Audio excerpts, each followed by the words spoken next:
naga maqashaan RBC Radio oo aad sidoo kale ka dhageysan kartaan bogga internetka ee raxanreeb.com.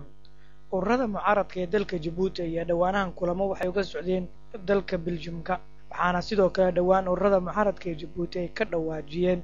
in dagaalka ay wado jabhadda Furuud ay kaga dayan doonaan gudaha dalka Djibouti. arrintaas iyo arrimo kale waxaan ka wareysanay Axmed Riyaale oo kamid ah xubnaha mucaaradka isagoo ku sugan magaalada Kiev ee xarunta dalka Ukraine. qadka telefoonka ee Kiev ayaan ugu horreyn ku weydiinay in uu faahfaahin naga siiyo bal ugu horreyn dhaqdhaqaaqyadii ugu dambeeyay ee shirarkii dhawaanahan ay lahaayeen, waxaana uu ku jawaabay ururadan mucaaradka amba xaalka mucaaradka guud ahaanta ee reer Djibouti baryahan kulley waxay isla dhex maraan amba isla gorfeeyaan amba ka wada haasawaan qaabka cakiran ee dalku u socdo oo hadda la moodo inuu waqti aad u adag maraayo. haddana la soo sheegayaba qaybo dalka kamid ah oo dagaal ay ka socdaan. waxyeelada caynka ah iyo sidii looga badbaadin lahaa xaalad khatar ah oo fawda ah oo tan hadda jamhuuriyadda Soomaaliya ka jirta dalka looga badbaadin lahaa iyo hadba markastaba isla gorfeeyaan meeshay doonayaan baa joogaan. waa tahay dhawaan ururada mucaaradka Djibouti hogaankooda waxa ay xaqiijiyeen in siyaasadooda Djibouti dalka jamhuuriyadda Djibouti ay u daba raacayaan oo ay ka daba soconayaan ama ku dayanayaan jabhadda Furuud ee waqooyiga ka dagaalanta. arrintaas dadweynaha ku dhageysanaya faahfaahin maxaad sharaxaad ka siin kartaa? horta sidii aan horeyba tiraba dhowr jeer ugu celceliyey, meel marka ay cadaalad xumo ay u noqoto aabbo,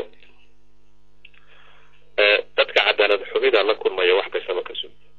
kolka la leeyahay axsaabtii mucaaradka ayaa hadda jabhad dagaal isku daba taagayso, su-aasha meesha taalla maxaa ku kalifay ninkaasi inuu isdaba taago jabhad ka dagaalanta dalka gudaheeda? jawaabtu waxa weeye dhib baa haysata. ma awoodi karaan dalkooga inay xorriyad ku dhex socon karaan, xorriyad ay dalkooga ummadooda wax u sheegi karaan, xorriyad ay muxuu ahaa roolkooga siyaasadeed ay ku gudan karaan dalkooga dhexdeeda. kulley sida aad adiguba ka dhawaajisay way jiraan niman axsaab baartiya kamid ah oo ku tilmaamay inay hadda daba taagan yihiin jabhadda Furuud. waxaanse hadda aaminsanahay mujtamaca reer Djibouti inay wax kastaba ay ka doorbidayaan rajiimka meesha ka taliyo ciddii aabba u noqon lahayd in laga eriyo meesha inay isdaba taagayaan. waxaase ku u sheegaynaa dadweynuhu inay ambabaraan oo ay ku ambabaraan inay xaqooga hoos doonsadaan, ay ka raadsadaan maamulka ummadda markastaba indhatirayo. axsaabta mucaaradka guud ahaantood amba qof ahaado amba dad amba baartiyaal ahaadeenba waxay daba joogaan cid kasta oo rajiimkaan arkayno meeshaas ka riixi karta. gudihii waxaa tiri waxaa ka socda dagaal jamhuuriyadda Djibouti, kaas dadka qaar waxaa laga yaabaa iyadoo aad ogtahay xagga warbaahinta in aysan heli karin faahfaahin dheeri ah ama badan si aad la socoto gudaha weliba faahfaahin badan aan laga heli karin. dadka qaar haddii aad u sharaxdo faahfaahinada aad haysaan maxay tahay? waxaa baryahan si daran doori ah amba talantaale ah noo soo gaadhayay dagaalo goosgoosa inuu ka socdo qaybaha dalkaas oo haddana dadka ku nool caasimadda aynan ogeyn amba lagu soo gaarsiinayo waa la yidhi xaqiiqadana laga indhatiraayo. waxaas hubaal ah sida noo soo sheegaya inuu dagaalo goosgoosa ay ka socdaan qaybaha dalka. waxaanse u sheegaynaa dadweynuhu war dagaalka hadda qaybta u socda wuxuu keeni karaa dhibaato ballaaran oo aada u foolxun. waxaana suurtagal ah inuu intaa kasii xoogaysto. sidaa darteed waxaan kula talinaynaa intood ka kacdiin ganoodka aad la ganoodiin oo inta eed aqalada hoostooda la fadhidaan inaad intood toostaan jidadka intood istaagtaan aad xaqaysi doontaan. haddii aad taas samayn weydaan, waa dadweynaha waxaan la hadlaya, waxaa iman doonto ininkoo la yumbira calaacan faqari iyo foolxumada aad hadda la ganoodaan layskula kudun iman karo. sidaa darteed waxaan kula talinaynaa inay hurdada ka toosaan. sidoo kale waxaa jirta maamulka ka arrimiya dalkaasi waxa uu dhibaato ballaaran ku hayaa dadka ay hayb ahaan wadaagaan shacabka reer Djibouti ee ku nool dalka degmada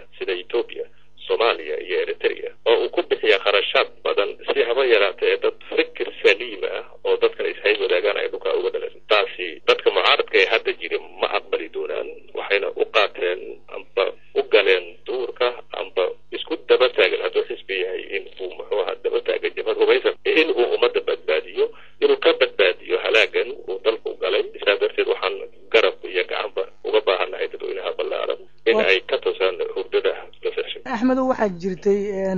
oo welina jirta ururadii mucaaradka ee Djibouti laftirkoodu hal dalad oo midaysan ma laha oo magac kala duwan bay leeyihiin Faruud RBD ururadu way kala duwan yihiin marka qorshe ah in ururada aad midaysaan mucaaradka Djibouti oo hal dalad aad isugu keentaan ma jirta oo ma ku tala jirtaan ururada mucaaradka way midaysan yihiin oo axsaabta mucaaradka ah la yaqaano way midaysan yihiin dalad iyo hadee la yiraahdo ku midaysan taasi waa wax jiray waa wax siina jiri doona waxa cid isweydiinaysa ma aha laakiin arrimo farsamo la xiriirto iyo qaabka loo wajahayo siyaasadan rejiimkan waa lagu khilaafsanaa waa la isku khilaafi karaa laakiin magaca midaysan waa wax madax wax imika la bixiyay ma in waa wax jiri jiray nimanka meesha ka taarinaya way yaqaan waana waxaanan hubaa inay hadda wada shaqaynta yale ay ka dhaxayso dawladdu waxay leedahay dhowr jeerna ku celcelisay inay qorsheynayso in mucaaradkiina ay la kulanto oo wada hadal la gasho waxa aad ka hadlaysaan ama dhibaatooyinka aad sheegaysaan miiska la wada keeno oo waxay hataa mararka qaarkood soo jeedinaysaa dawladdu in mucaaradka dibadda jooga ay gudaha yimaadaan arrintaas jawaabtaad ka bixinaysaan maxay tahay dawladdu hadday u baahan tahay wada hadal way taqaanaa dadka mucaaradka waa nimanka aan ku leeyahay iyo ku midoobay ururka daladaas wayna taqaanaa meesha ay joogaan iyo cidda ay yihiin ma u malaynayo shacabkuna kama yeelayo dadka mucaaradka gaargaarka ana kama yeelayaan xisbi diidan wada hadal oo raba dagaal uun cid yeeli karta ma jiro waa haddii uu rejiimku ogol yahay wada hadal haddii uu ogol yahay rejiimku in dastuurkan uu hadda raba inuu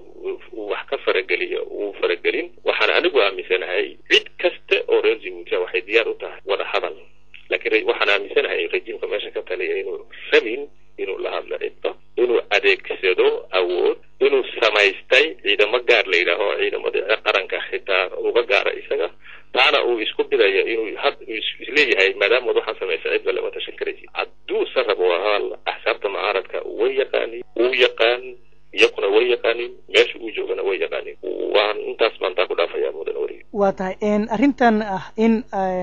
jabhadda Faruud aad u dabagelaysaan dagaalada dalka gaar ahaan waqooyiga taas macnaheedu ma waxay noqonaysaa hadda in daladii mucaaradka Djibouti siday u dhan yihiin ay Faruud uga dayanayaan xagga dagaalada gaar ahaan waqooyiga dalka kalmadaas waxa ka dhawaajay mid ka mid ah madaxda axsaabta mucaaradka oo ku dhawaaqa inay jabhadda Faruud ay hadda xoogaysatay axsaabta mucaaradka guud ahaantoodna ay iyaga daba joogaan ninkaas ayaa ka waraajay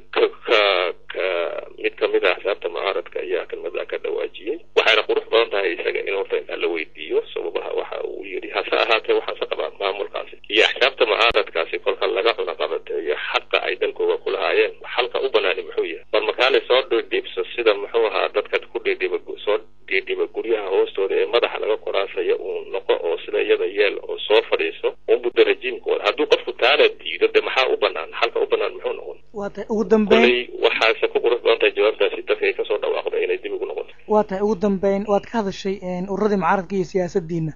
sanad cusub baa la galay 2010 waad la socotaa dalka Djibouti dadkii ku noolaa ama jamhuuriyadda maxaad leedahay maxaad ku dhahaysaa baaqa dadka reer Djibouti waan ognahay dareenkoodu meesha hadda marayo waxaan u sheegaynaa dadkan xitaa hadba qofkii mucaarada ee meel ka hadlo fariimaha iyo supporternimada u soo diraayo xitaa waxaad arkaysaa dad jabooyin sare ka haya dawladda oo mar alla markii ay maqlaan mucaarad baa meel ku shiraayo talooyin iyo inay dhibi jirti iyo fariimaha soo gudbinayo waxaa lagu qurux badan inaad kacdaan dadka mobilisaysaan amuudena iyo dalkeena annagoo joogna aadaan rejiimka shacabka la mobilisayo sidaas awgeed sidaa darteeda ayay dalku ku badbaadi karaa caalamka aan tusi karaa inaan maamulkan aanan rabin xaqeena aan ku doonan karaa haddiise aad ininkina aad si tuuga oo doonigana aad si dadbana cuntaan dadka dibtu haysa ee hooyooyinkiina ee caruurtiiniyana aad iska ku daawataan dadka haba yaraatee aan u arxanka daran waxaa ma soconaysaane fariimahan nacasnimada ahayd soo gudbidinaysaa iska daayo oo intood kacdaan diida dulmiga